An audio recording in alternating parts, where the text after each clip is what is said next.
channel. Welcome back to my channel. Please like and subscribe. Please like and subscribe. So right now, time check. Today is August 8, 2025. 2 minutes before 3 o'clock. We are here going to Kalayaan Avenue. Kalayaan Avenue. So this video was taken in the Philippines. Anong place to? Kapuntang Kalayaan. Going to Kalayaan Avenue. Going to Kalayaan Avenue. So maraming mga bahay-bahay kasi dito siya dumaan sa looban. Hindi to main highway. Ewan ko pag dito to dumaan tong driver na to.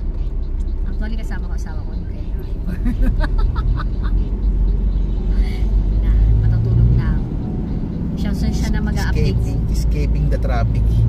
Siya na yung mag-a-update sa inyo. Kalayaan Avenue.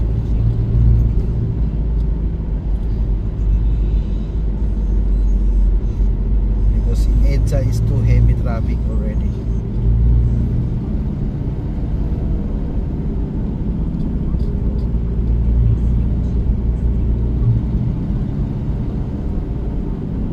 Diyan linaw ng kuha mo yun ah. Kaya nga, ganda. Malinaw pa sa camera mo sa sakyan ah. Oo, talaga.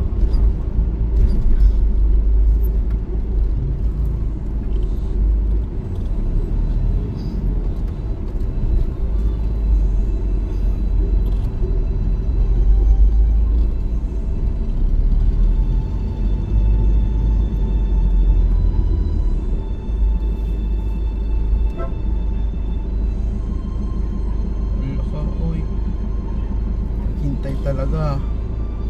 Hindi mo lang tinabi. Oh my gosh. Yan ang nakita ninyo. Eh kasi nga dyan siya bababa. Yan mo na. Hindi sa tinabi man lang niya dito sa kaliwa oh. Eh dito siya banda yata eh.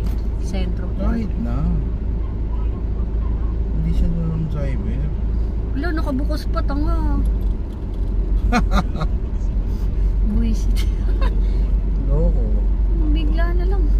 Umanda. Eh, siyempre, nakaka-istorbo siya eh. Haba lang ang pila sa taas sa likod eh. So ayan, anong kaliyan sa ano? Kalayaan. Ano yun? Ano yun? Kalayaan. Hindi pa yan ano. Ano to? Ayun ang commercial strip nakalagay. Commercial street, pero Kalayaan namin ito.